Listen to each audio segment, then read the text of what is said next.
ce qui est, en fait, souvent, dans ces projets, c'est aussi des rencontres. Donc, c'est clair, en fait, un des secrets qu'on a, on partage la chance à trois. Et c'est aussi un secret de vie. En fait, la chance, si on le partage, c'est la seule chose qui se multiplie en partageant. Donc, c'est vrai qu'on a multiplié nos chances de rencontres et finalement, à la fin, le nominateur en commun de tous ces projets, c'est toujours cette envie de travailler la matière, de transformer la matière. Et c'est clair qu'on dit toujours, voilà, Louis Vuitton, c'est le luxe et tout, mais c'est aussi un savoir-faire. Et en fait, nous, on est plutôt attirés par le savoir-faire que par... si le savoir-faire est par hasard dans le luxe ou il est par hasard, je sais pas, pour un couteau suisse ou autre, ben nous c'est pas, nous on veut savoir si il y a vraiment quelque chose, disons qu'on peut apprendre aussi de ces marques, parce qu'en fait nous on est comme dans une formation continue. Vu qu'on n'a jamais eu ce moment du diplôme, voilà, on est sorti à telle et telle date de ce diplôme. Ok, on a fait un diplôme, mais pour nous c'était pas une fin en soi. C'était plutôt le début d'une histoire qu'une fin. Et c'est vrai que finalement, notre formation durant les dernières 23 ans, c'est justement la rencontre avec ce savoir-faire. Je ne sais pas si on prend Louis Vuitton ou ce savoir-faire dans le cuir. Donc, on a pu aller voir leur siège, voir les ateliers où ils font les commandes spéciaux. Ou si on travaille pour le verre, à Murano, on a tout un coup, on voit en fait le savoir-faire et on est avec ces gens. Donc ça, c'est quelque chose qui est intéressant, mais encore en dehors du positionnement, est-ce qu'ils font ça pour des gens... Effectivement, l'intérêt du savoir-faire. Même nous-mêmes, si on prend les deux extrêmes, même nous-mêmes, on s'autoproduit, comment la maison des oiseaux, qui est fait avec des graines que les oiseaux mangent, qui est, on pourrait dire, carrément l'autre extrême, c'est-à-dire quelque chose qui est moins de matière. Mais disons, je pense que c'est vraiment, effectivement, une attirance sur le savoir-faire, mais aussi une attirance même de ces entreprises qui, maintenant, gentiment, comprennent la manière dont on travaille et ils ont envie qu'on participe. C'est clair, toutes ces maisons, ces anciennes maisons, qui sont plutôt des maisons peut-être de luxe, disons, qui ont un très grand savoir-faire, ils sont intéressés à pouvoir travailler avec des gens qui ont cette envie et cette sensibilité. Mais pour nous, c'est plutôt eux qui sont venus. C'est plutôt eux qui sont venus. Ils sont venus, et étonnamment pas parce qu'on avait une compétence dans un domaine, mais plutôt parce qu'on avait une manière de faire. Bulgarie, ils nous ont pas pris parce qu'on a fait déjà 1000 flacons, mais parce qu'on n'en avait jamais fait. Et qu'ils s'espéraient de découvrir... ça peut être de tout, se dire que c'est pas simplement sur le niveau du luxe, quoi, c'est sur le niveau du savoir-faire. On va partir à fin août au Japon, on est invité par une région qui va nous montrer tout son savoir-faire. Et on est en train de travailler sur quelque chose de très simple, avec du papier, qui sera un produit extrêmement économique, disons, qui ne sera pas du tout un produit de luxe. Ce qu'il aura de luxe, et je pense, c'est pour ça qu'on travaille toujours pour le luxe. On travaille pour le luxe d'essayer d'être le plus honnête avec le savoir-faire qu'on utilise pour développer les projets. Donc, qu'il soit pour un marché, pour une Migros, ou disons, si le produit il a du sens, disons, comme il est fait, pour nous, c'est ça le luxe, disons, pour nous. C'est qu'il soit fait d'une manière qui soit cohérente, disons, par rapport à un savoir-faire. Disons, et je pense que quand on travaille la matière, on n'est sûrement pas parfait, mais on a une certaine conscience de ce qu'on met en œuvre.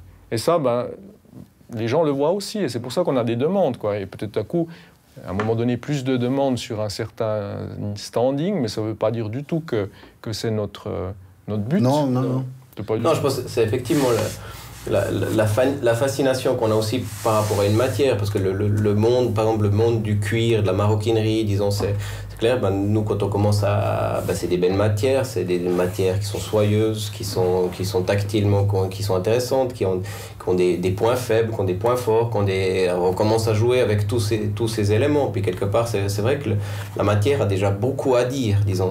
Après, on commence à la plisser. Après, il y a tout un côté un peu ludique, parce que dès qu'on prend un bout de matière, on le manipule, et puis il y a beaucoup de choses qui viennent quelque part de...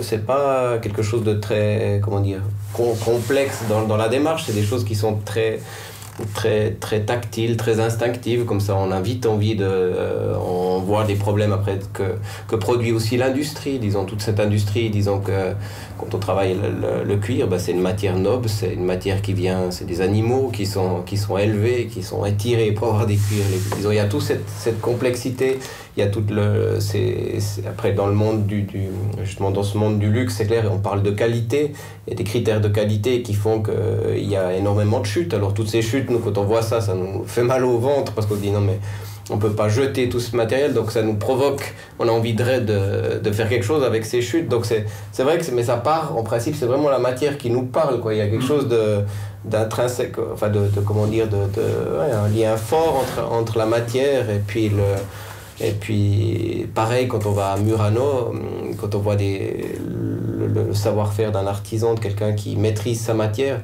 c'est tellement beau qu'on a envie d'amener quelque chose sans non plus, comment dire, remettre en question tout ce qu'il est en train de faire, mais de se dire qu'il y a peut-être juste des petites manières de détourner, de jouer ou d'exploiter encore ou d'aller plus loin. Oui, parce que c'est clair, dans le luxe, eux, ils se prennent le luxe, entre parenthèses, de se focuser sur une matière pour toute une vie. Donc, un souffleur de verre, il doit passer toute une vie pour arriver au niveau qu'il est. Et nous, on travaille dans le verre, mais on travaille aussi dans le cuir et tout. Donc, quelque part, on peut...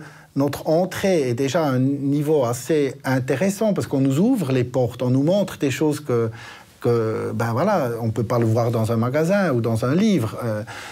Donc, je pense que c'est ça on est plus intéressé que réellement le nom d'une marque. Ouais, c'est ça.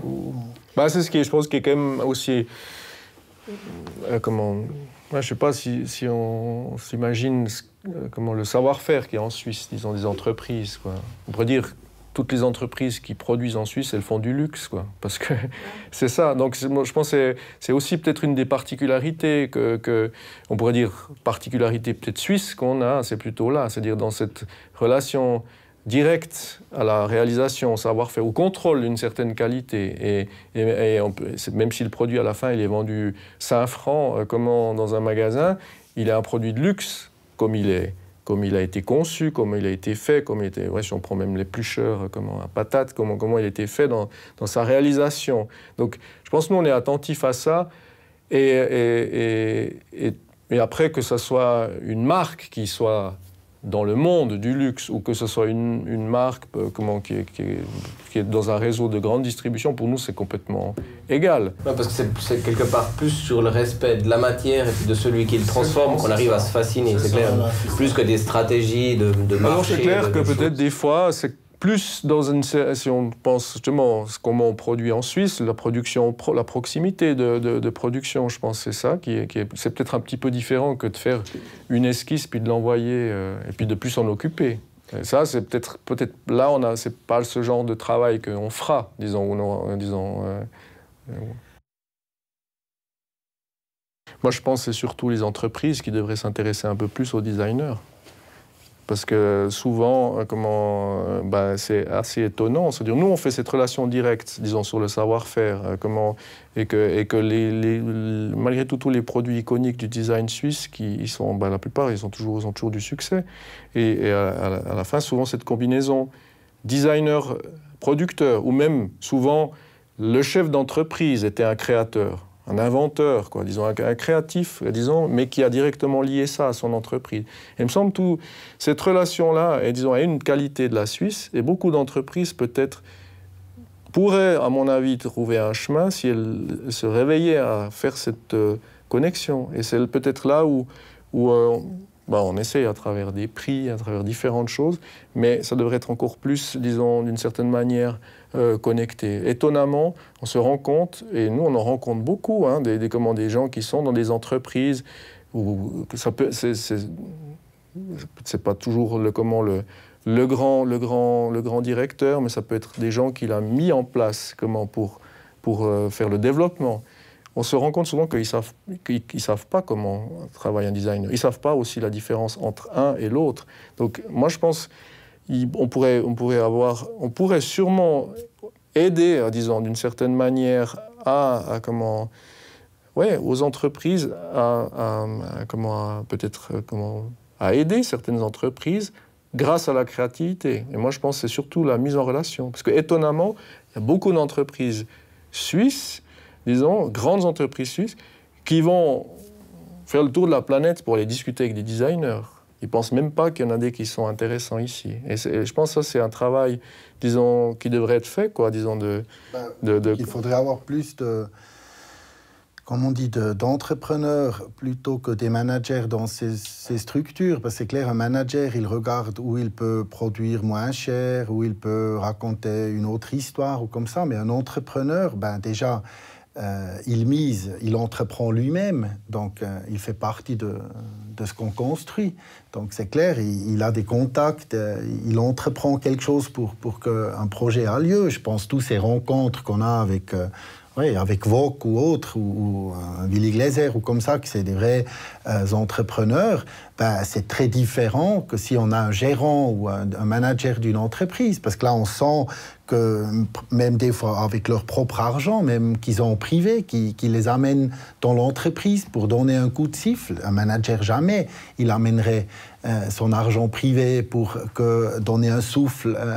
Il doit travailler avec les banques, ou il doit de nouveau convaincre que c'est important de faire quelque chose où personne ne sait pourquoi on le fait. Et puis, si ça serait si simple, on pourrait le formuler, mais des fois, un entrepreneur, il voit la direction, mais il ne voit pas encore lui-même. Par contre, il y croit, il a envie de l'entreprendre. Et je pense, ça, pour nous, c'est important, et on voit la différence si on doit faire, nous, des projets avec carrément les chefs d'entreprise, ou si on doit le faire avec le milieu management. Parce que le milieu management, il casse beaucoup dans cette espérance au début. Et je pense que la qualité d'un entrepreneur, c'est de voir voler une bulle de savon et de le protéger pour qu'il vole. Que des gens au milieu de management qui veulent savoir tout, ils cassent directement le bulle et puis il n'y a déjà plus rien. Et souvent, ils posent la mauvaise question, ils font les mauvais liens. Donc je pense, une idée, c'est quelque chose de très fragile, surtout dans sa naissance. Et là, d'avoir des personnes qui sachent protéger une idée et l'amener juste au niveau supérieur et amener après ce qu'il faut, le designer, l'ingénieur, tous les spécialistes pour que cette idée naisse. Et je pense là, on a comme perdu un peu cette force qu'on avait même là autour des lacs, des entreprises qui faisaient des chauffe-plats, qu'on voyait dans tous les restaurants et tout ça. C'est des idées qui sont nées avec même un technicien ou un designer à l'interne de l'entreprise. Et tout un coup, ça a amené des histoires. D'être ouvert à des connexions, c'est-à-dire ouvert à des connexions d'un savoir-faire que tu as, toi, de production, et de l'associer à un autre. Et ça, c'est aussi la mentalité, peut-être. Il y a des pleines qualités en Suisse, mais il y a aussi des défauts, dans la mentalité, que les gens, souvent, ils ont peur d'ouvrir sur l'autre et puis de se faire prendre une idée. Et nous, on n'a jamais fonctionné comme ça.